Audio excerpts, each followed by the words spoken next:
ये बड़ी खबर आपको बता दें, दिल्ली में कांग्रेस सब कमेटी की बैठक हुई है। हरियाणा के कांग्रेस प्रत्याशियों को लेकर के इसमें मंथन किया गया। ये बड़ी खबर, हरियाणा के नेताओं से मिले हैं सब कमेटी के सदस्य। ये बड़ी खबर आपको बता रहे हैं, 1-to-1 मुलाकात की गई। हरियाणा के नेताओं से मिले हैं सब कमेटी के सदस्य सलमान खुर्शीद और मधुसूदन मिस्त्री ने ये अहम बैठक ली। कुमारी सैलजा और दीपेंद्र हुड्डा, श्रुति चौधरी से बातचीत हुई है। आज आ सकती है हरियाणा कांग्रेस उम्मीदवारों की लिस्ट।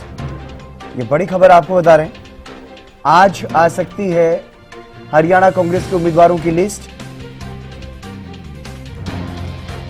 सब कमेटी की बैठक के बाद सलमान खुर्शीद का बयान भी सामने आया। उन्होंने कहा कि उम्मीदवारों के नाम को लेकर के पार्टी अध्यक्ष से बात करेंगे। यानी कि अभी भी मंथन का सिलसिला जो है वो लगातार जारी है। अभी तक भी सहमति सभी सीटों पर नहीं बन पाई है।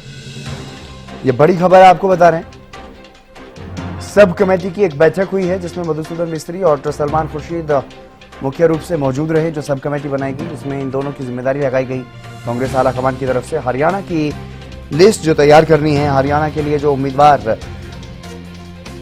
चुनावी मैदान में कांग्रेस के होंगे उस पर मंथन चल रहा है। और सब कमेटी जो बनाई गई, जो दो नेताओं की जिम्मेदारी लगाई गई, मधुसूदन मिस्त्री और सलमान खुर्शीद, कांग्रेस के दोनों वरिष्ठ नेता, हरियाणा कांग्रेस के दिग्गजों से इन्होंने बातचीत की है।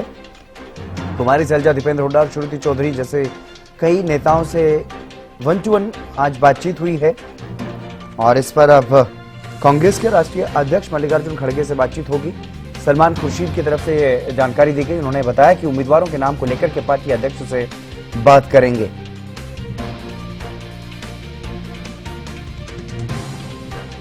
अपराजिता श्री हमारी संवाददाता हमारे साथ जुड़ गई है अधिक जानकारी के साथ। अपराजिता, क्या कुछ ज्यादा जानकारी? बैठकों का दौर लगातार चल रहा है, अब सब कमेटी की बैठक भी हुई है, क्या कुछ जानकारी सामने आई?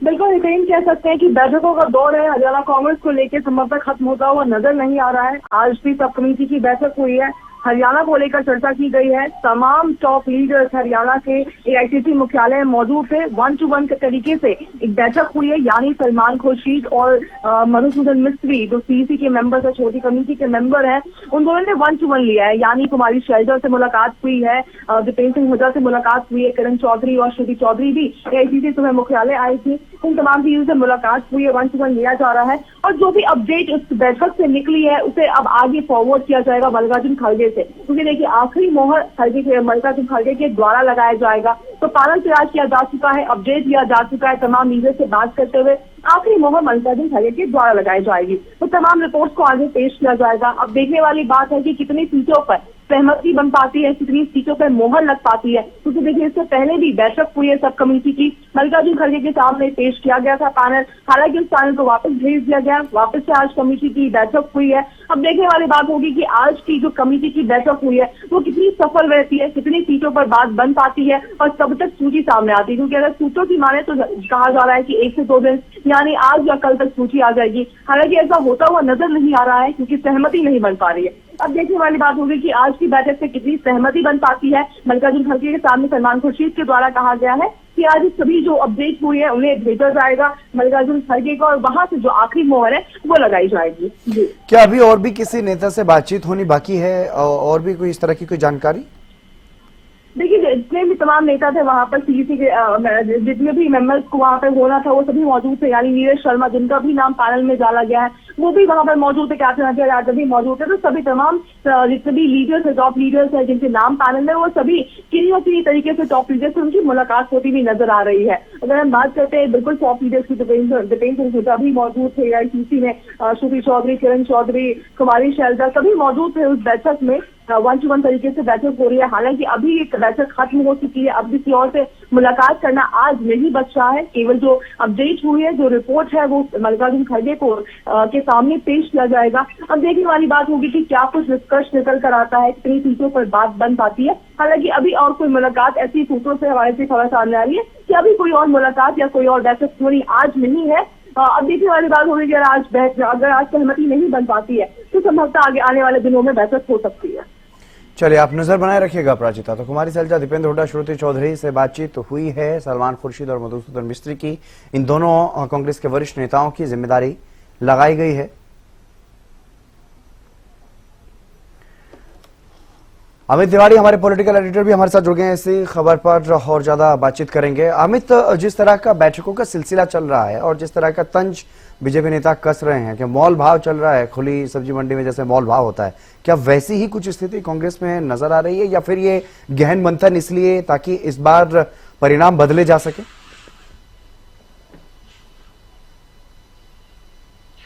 देखिए हितेंद्र, दोनों तरह की ही बातें हैं। मोल भाव वाला तो आरोप विपक्ष का है और एक तरह से भारतीय जनता पार्टी कांग्रेस का विरोधी दल है, तो निश्चित रूप से इस प्रकार के आरोप लगाते होंगे।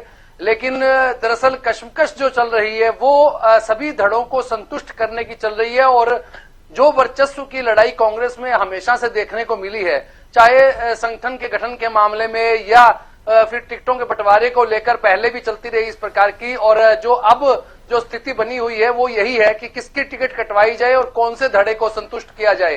कांग्रेस हाईकमान के सामने भी एक बड़ी चुनौती है। और देखिए, तमाम नेताओं को एक एक करके जिस प्रकार से मिलने का सिलसिला चल रहा है और बैठकों का दौर चल रहा है, वो अपने आप में कांग्रेस के लिए सबसे बड़ा संकट है, क्योंकि उन्हें समझ नहीं आ रहा कि किस धड़े को संतुष्ट किया जाए।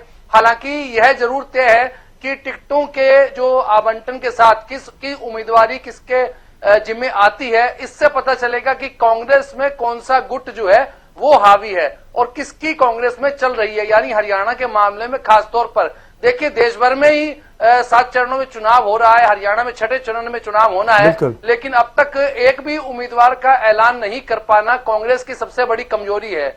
और इसी कमजोरी के चलते ही जो विरोधी दल है उनको कांग्रेस पर तंज कसने का, आरोप लगाने का मौका मिल जाता है। अब देखने वाली बात है कि तमाम धड़े संतुष्ट हुए या नहीं, किसकी लॉटरी लगेगी, यह देखने वाली बात है। लेकिन यह जरूर है कि जिस प्रकार से नेता मिलकर आ रहे हैं, देखिए किरण चौधरी भी सोनिया गांधी से उनकी मुलाकात हुई थी, उससे पहले वीरेंद्र सिंह भी सोनिया गांधी से मिलकर आए थे और बैठकों का दौर उसके बाद से लगातार चल रहा है। और एक उप जो समिति भी बनाई गई जो मधुसूदन शास्त्री और वरिष्ठ कांग्रेस नेता सलमान खुर्शीद के नेतृत्व में, वो समिति भी, उससे भी मुलाकात के दौर चले हैं। अब देखने वाली बात है कि टिकटों का ऐलान कब होता है और किसकी टिकट कटती है। इतना तय है कि अभी भी धड़ेबंदी के चक्कर में भिवानी महेंद्रगढ़ के मामले में इस बार लगता है किरण चौधरी कुछ कमजोर पड़ रही हैं। उन्होंने कोशिश काफी की है, लेकिन इस बार राव दान सिंह को कांग्रेस टिकट देने के पक्ष में है। और अगर ऐसा होता है तो निश्चित रूप से एसआर के गुट जो है वो उसकी कमजोरी जो है यहाँ प्रदर्शित होती है। तो देखिए हितेंद्र, देखने वाली बात है कब तक यह सूची आती है और किस किस की का नाम जो सामने आता है। जी हितेंद्र, बिल्कुल। लेकिन जिस तरह से हरियाणा कांग्रेस के नेताओं की बैठकें चल रही हैं, मुझे लगता है कि किसी और राज्य के लिए शायद सब कमेटी बनाने की जरूरत कांग्रेस को अभी तक नहीं इस तरह की कोई जरूरत पड़ी। सिर्फ हरियाणा के लिए ये सब कमेटी बनाई गई इस तरह की। देखिए हितेंद्र, यह बात सही है कि दूसरे प्रदेशों के मामले में इस प्रकार का स्थिति नहीं आई है, हरियाणा के मामले में आई है।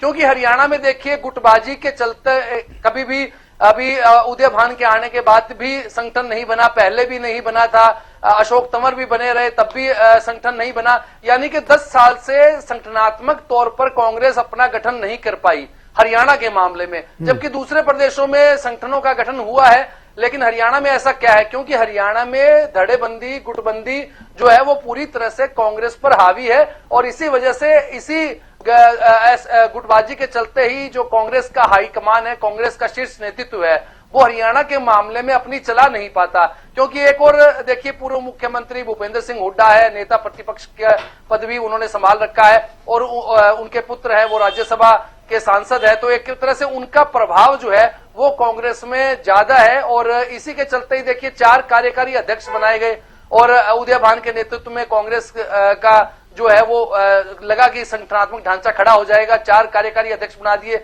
लेकिन फिर भी उसमें सफलता नहीं मिली। अब उम्मीदवारों को लेकर भी ऐसा ही हो रहा है। और दूसरा गुट है वो किरण चौधरी का है, कुमारी शैलजा का है, रणदीप सुरजेवाला है। लेकिन इन सब के ऊपर जो अब तक लग रहा है भूपेंद्र सिंह हुड्डा का पूरा प्रभाव है कांग्रेस पर और इसमें कोई शक नहीं है। इसी वजह से जो है वो निर्णय लेने में देरी हो रही है, पूरे निर्णय नहीं आ पा रहे और एक तरह से सभी धड़ों को संतुष्ट भी नहीं किया जा सकता। यही वजह है कि उप समितियां बनानी पड़ती है, उप पैनल बनाने पड़ते हैं। कभी कांग्रेस केंद्रीय समिति की बैठक होती है, कभी क्या होती है, एक रूटीन की प्रक्रिया है। लेकिन जो संख्या समितियों की बैठकों का जो बढ़ रही है, उससे लगता है कि कांग्रेस हाईकमान भी इस गुटबाजी से परेशान है। उनके सामने यह भी एक बड़ी चुनौती है।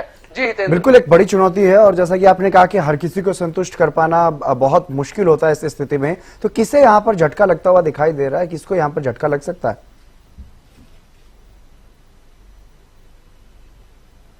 निश्चित रूप से जब किसी नेता की या किसी गुट की जब उसकी मन की इच्छा के उम्मीदवार सामने नहीं आ पाते, वो अपने उम्मीदवारों का ऐलान करवाने में असमर्थ हो जाता है, तो निश्चित रूप से उस गुट की कमजोरी लगती है। यानी कि उसकी पकड़ जो है वो केंद्रीय शीर्ष नेतृत्व, पार्टी के शीर्ष नेतृत्व पर कमजोर पड़ी है। और यह टिकटों के ऐलान के बाद स्पष्ट हो पाएगा कि आखिरकार कांग्रेस में किसकी चली, कौन सा गुट हावी है, हुड्डा गुट हावी है या जो एसआर के गुट हावी है, या वीरेंद्र सिंह आए हैं तो उनका कितना दबदबा रहा। तो इन तमाम जो इंतजार सभी लोगों को है, न केवल कांग्रेस के कार्यकर्ताओं को, उनके जो उनसे जुड़े हुए लोग हैं उनको भी, और साथ साथ जो कांग्रेस के विरोधी दल हैं उनको भी इंतजार है कि आखिरकार इस बार जो है उम्मीदवार कौन आ रहे हैं और किसकी ज्यादा कांग्रेस में चल रही है। और एक और अहम बात है कि जैसा आपने कहा कि एक रणनीतिक के तहत ही फूंक फूंक कर कांग्रेस कदम रख रही है ताकि चुनाव को है जो कैप्चर किया जाए। लेकिन अभी तक जितने भी, अगर सर्वों की बात करें, जितने भी सर्वे आए हैं, जितने भी आम लोगों से बातचीत की जाती है, पत्रकारों के द्वारा भी, हमारी हरियाणा न्यूज की टीमों ने भी बात की है, तो उसमें ऐसा नहीं लगता कि कांग्रेस 10 की 10 सीटों पर बहुत मजबूत है हरियाणा में। हालांकि देखिए, कुरुक्षेत्र में आम आदमी पार्टी के उम्मीदवार खड़े हुए, बाकी 9 पर कांग्रेस इतनी ज्यादा पकड़ उसकी मजबूत नहीं दिखाई दे रही है। अगर सर्वे के जितने भी सर्वे आए हैं उनसे भी लगता है। अब देखने वाली बात है कि कौन उम्मीदवार चुनाव मैदान में उतरकर सामने आता है और कितनी जो वो मजबूती से अपनी ग्राउंड की लड़ाई लड़ता है, यह देखने वाली बात होगी। और टिकटों के बंटवारे से ही पता चलेगा कि हरियाणा में हुड्डा गुट की ज्यादा चली या एसआर के हावी रहा, या कौन सा जो गुट है वो हावी रहा। जी चलिए, आप नजर बनाए रखिएगा अमित। तो फिलहाल के लिए बहुत शुक्रिया आपका। तो कांग्रेस में लगातार बैठकों का दौर जारी है और दिल्ली में कांग्रेस सब कमेटी की बैठक हुई है।